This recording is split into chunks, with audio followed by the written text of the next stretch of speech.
fast-moving wildfire in Spain has killed at least 12 people in a prominent tourist district, leaving 23 people missing.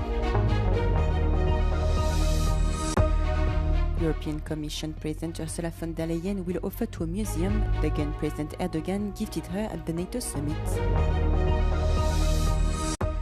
Europe needs a safe asset to reassure the world that they can safely lend money to the Eurozone, French Finance Minister Roland Lescure told Euronews.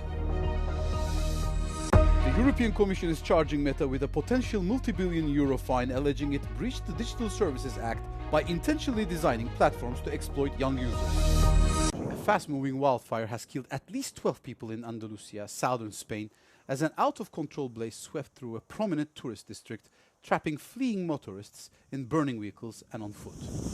The fatal outbreak erupted near the whitewashed village of Bedar, a highly popular destination for international retirees, located 15 kilometers from the Mediterranean coast, leaving 23 people still missing. The emergency escalated rapidly when a group of victims reportedly strayed from designated evacuation corridors, seeking an alternative exit via a dry riverbed that ultimately became a deadly tactical trap as the flames overtook them.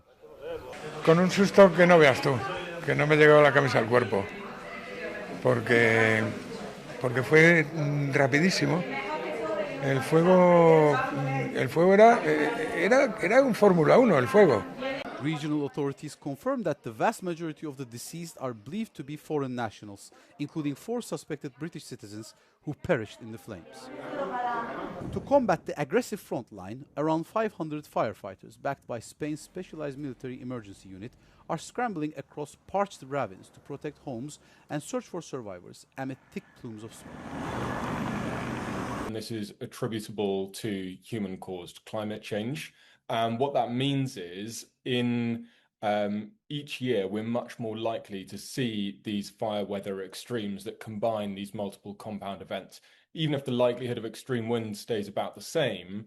In response to the mounting tragedy, Prime Minister Pedro Sánchez stated he was utterly devastated, while King Philip VI cut short an official engagement to observe a minute of silence alongside the royal family.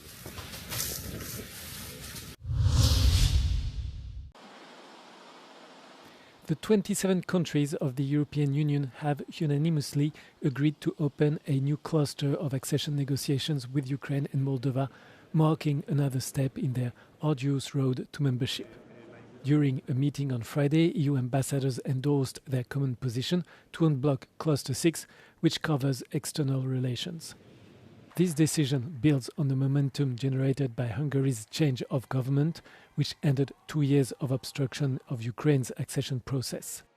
Hungary's new Prime Minister, Péter Magyar, lifted the contentious veto in early June, paving the way for the opening of Cluster 1, known as Fundamentals. The decision leaves 4 clusters still pending. The European Commission considers both Ukraine and Moldova to be technically ready to open all of them. Kiev has publicly pushed to advance all steps before the summer break, a goal shared by the Commission and a majority of member states.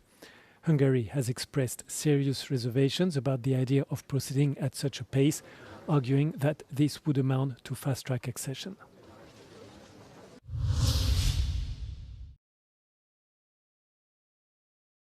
Turkish President Recep Tayyip Erdogan offered a rather unusual gift to EU leaders at this week's NATO summit in Ankara, a revolver and 6 rounds.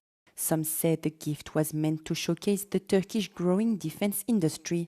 Some leaders had to leave their gift behind due to gun laws in their countries, while others, such as the President of the European Commission, Ursula von der Leyen, planned to donate it to museums.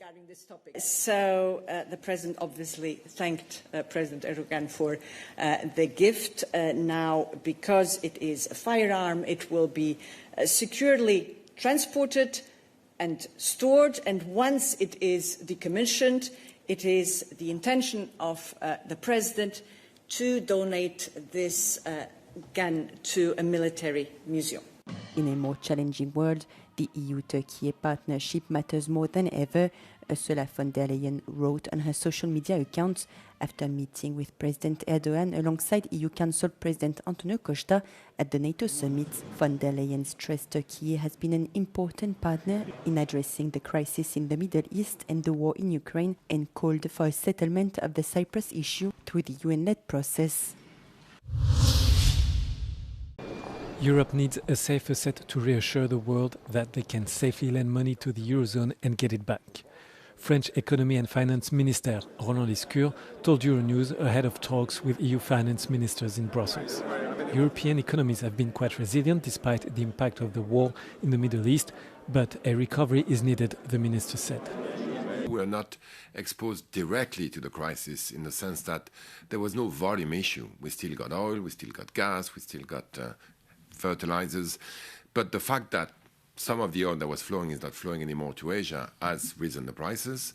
And obviously this has had an impact on our consumers. You know, the oil tanks have been more expensive to fill. This week, the Spanish government proposed a new joint EU debt instrument worth up to 850 billion euros to boost the European economy.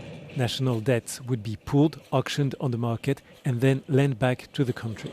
It's an interesting proposal that solves some of the issues that usually debt on top of debt can address. There's one issue that concerns me. I've talked to Carlos about it, and we need to study it further. It's the moral hazard. You know, the fact that if one country transfers the debt to the whole community, that might be an incentive for that country to take more debt. Lescure said we need more competitiveness as well as a capital market union to make the euro stronger, deeper and more liquid. European tourism has demonstrated strong resilience during the first half of the year, with international arrivals increasing by 5% despite a more turbulent global environment characterized by rising economic and geopolitical uncertainty. According to the latest quarterly report from the European Travel Commission, overnight stays across the continent also climbed by nearly 5%, even as weaker consumer confidence and aviation disruptions squeezed long-haul markets.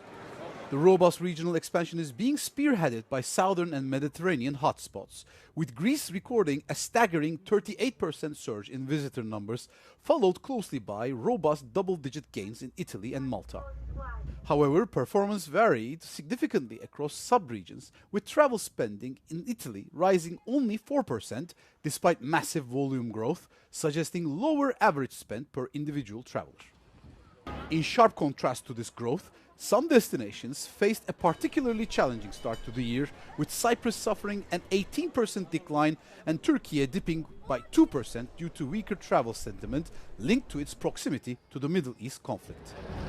This divergent spending behavior demonstrates that while leisure travel remains an absolute priority for global consumers, changing economic pressures are forcing holidaymakers to become far more price-sensitive and selective.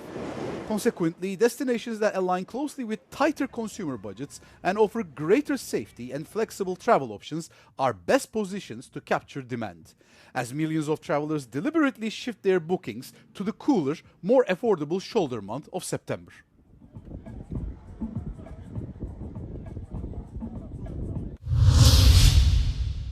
The European Commission has preliminarily found Meta in breach of the Digital Services Act, opening the door to a multi-billion euro fine over allegations that the tech giant intentionally designed its core platforms to exploit and hook young users.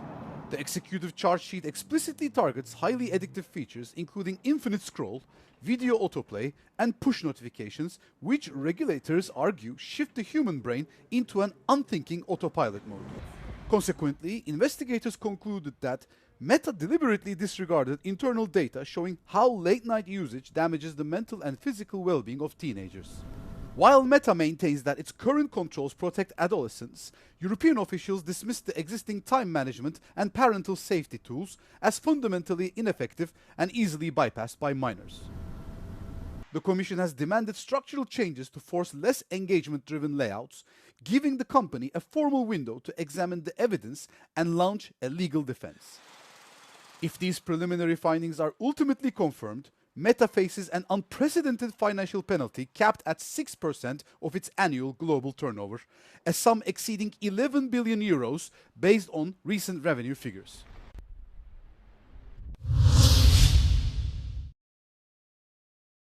Greenpeace Hungary and Greenpeace Austria have created an interactive asbestos map to help people stay informed and to assist authorities in determining the extent of the affected areas. The map will mark cases that have already been documented and surveyed, as well as areas where contamination is suspected. They're counting on residents' cooperation to generate the most accurate and detailed picture possible that highlights the extent of the problem. Egymás után bővül azoknak a területeknek a száma még a mai napig is, amelyeknek az érintettsége egyértelmű.